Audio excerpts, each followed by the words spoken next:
What is up, you guys? This is MiniSuperHeroesToday. This video will contain massive spoilers for Ghostbusters Afterlife, so if you're worried about spoilers, go watch the movie and then come back to this afterward. With that being said, let's get into the spoilers. Hey guys, Jonathan here, aka MiniSuperHeroesToday, and Ghostbusters Afterlife was such a fun ride. As a lifelong Ghostbusters fan, it was definitely awesome to see everybody back on the big screen, and of course get some more lore added to the story. I'm excited to see where they go with it, but the reason you clicked on today's video is to see how to build all the characters from Ghostbusters Afterlife using 100% official LEGO parts and pieces. So with that being said, let's jump in and check out how to build these figures. Up first, we have Trevor, played by Finn Wolfhard, and for each character, I kind of just chose an outfit that I felt like would be easy to make. I always try to make these customs as easy as possible for you guys, not using too rare of parts, but at the same time, picking pieces that are the most accurate. So for Finn Wolfhard's Trevor, I went ahead and did his mechanic outfit from when he's working on the car. So to build him, I used the hair from Bilbo Baggins, or it can come from Michael Knight from the Knight Rider LEGO Dimensions set. The face is Finn Wolfhard's face from the LEGO Stranger Things set, probably the rarest piece here just because that set is so expensive. The body comes from the mechanic from the LEGO Collectible Minifigure series with some tan hands, and the mid-sized legs from Chip or Dale from the LEGO Disney Train set.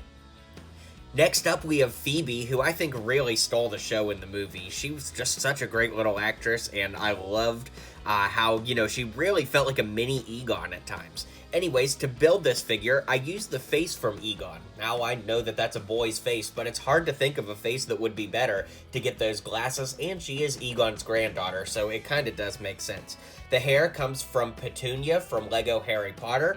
Relatively rare hairpiece, but it's out there, and there are some lighter brown options if you wanted to go for that, but this is what I used here. The torso comes from the dog catcher. I guess she's a dog catcher. She's the girl from the CMF series that cleans up the dog poop. Anyways, the arms come from a CMF series as well, from the LEGO Movie 2, from Dorothy, or from the Soccer Players collectible minifigure series, because it gives you that short white-sleeved look. Then I just threw some legs on there that are short jean-colored legs to help round out the figure and make everything match up right.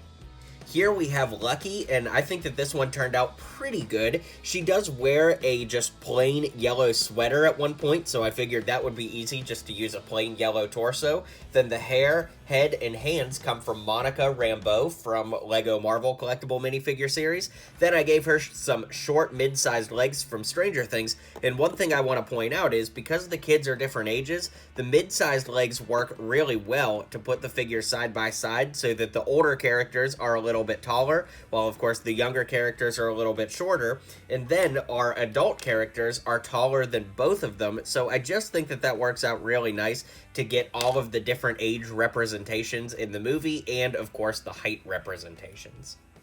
Up next is Podcast, and I love the way this one turned out because of the hair and little goggles combo. So, of course, Podcast is running around a lot of the movie with the Ghostbusters goggles on, so I used the hair and goggles from the CMF Spy, but even when you take the goggles off, the hair still looks pretty good for Podcast, which I really liked. The head comes from Robin from the LEGO Batman movie, the torso comes from Gray from LEGO Jurassic World, and the legs come from the birthday boy from the LEGO Collectible Minifigure series, and while I can see some people complaining that you can see the yellow from the yellow CMF figure, I am just going to kind of pretend that he's wearing yellow high socks, and that way, if you look at it with that perspective, it actually works out pretty good for a short-legged character that has shorts on, so I'm really happy with this one. Here we've got Paul Rudd's character, Mr. Gruberson, and I love the way that this turned out. So, of course, I used the hair from Han Solo from LEGO Star Wars to get that swept back look. The face comes from LEGO Jurassic World or from LEGO Star Wars, from some ACU troopers or from some Resistance troopers. Come in a lot of places, like I said, but it works well for Paul Rudd's bearded look in the movie. The torso comes from John from the LEGO Jurassic World sets, more specifically the John Hammond figure that comes with the LEGO Jurassic Park gate. Man, that's a lot of words there.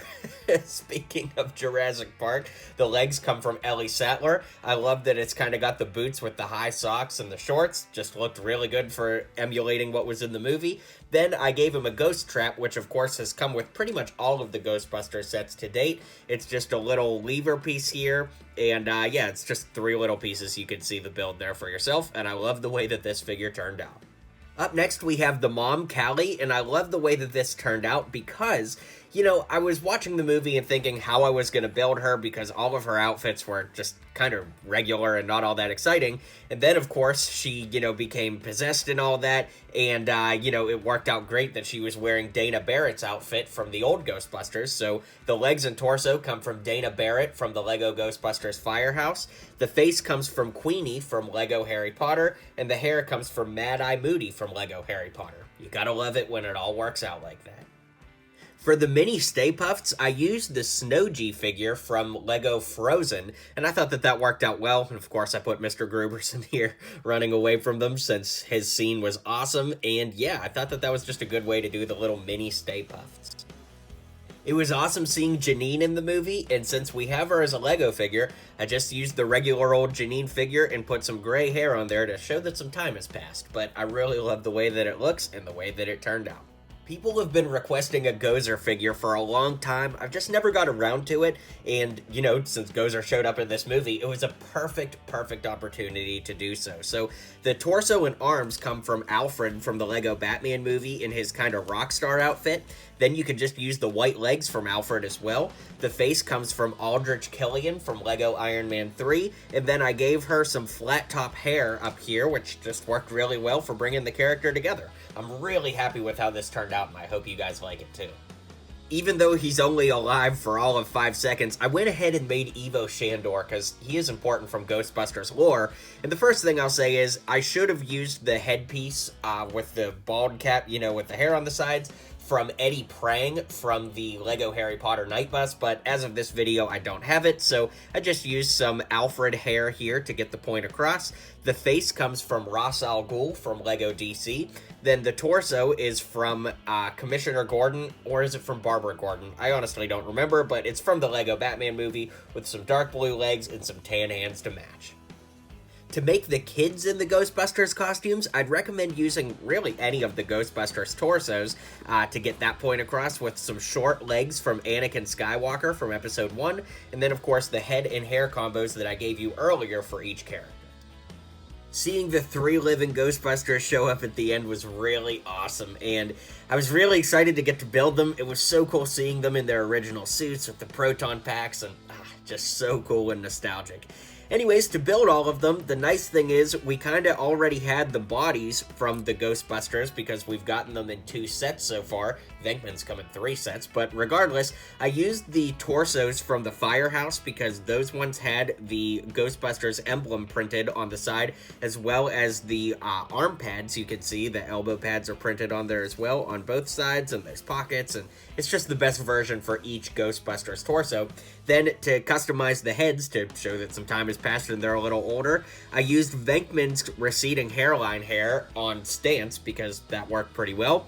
On Venkman, I used the hair from Captain Stacy from Lego Marvel. It's come on Doctor Who as well for the receding hairline. And then I used the smirking face from Han Solo from The Force Awakens. Then, speaking of the older Star Wars characters, I used the hair and head from Old Man Lando for Winston to show that some time has passed, and I love the way that all of these figures look.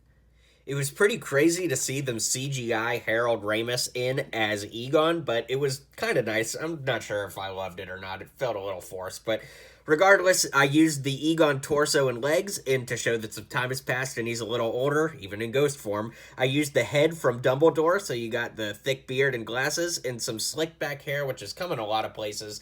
I can't think off the top of my head who would have had this, but it's come in several places, so yeah. And in the post-credits scene, we do see Dana Barrett, and to keep things simple, remember earlier for the mom, Cali, I used the face from Queenie, so since the hair and body were laying around, I used the hair and body for Dana, because as of this video, I can't really find online what she was wearing, but, you know, it's close enough. And then the head is from Dana Barrett from the Lego Ghostbusters Firehouse. So let's zoom out and I'll give you my final thoughts on this custom showcase. Alright guys, well I hope you enjoyed this video. If you did, don't forget to hit like and subscribe down below, and let me know what movies you'd like to see me do customs from next. I always appreciate the feedback and support. You guys rock, and I'll catch you guys on the next video. Well, you made it to the end of the video. Thanks for hanging out, and be sure to hit like and subscribe down below so you can check out my other videos as they come out, because I'm uploading just about every day.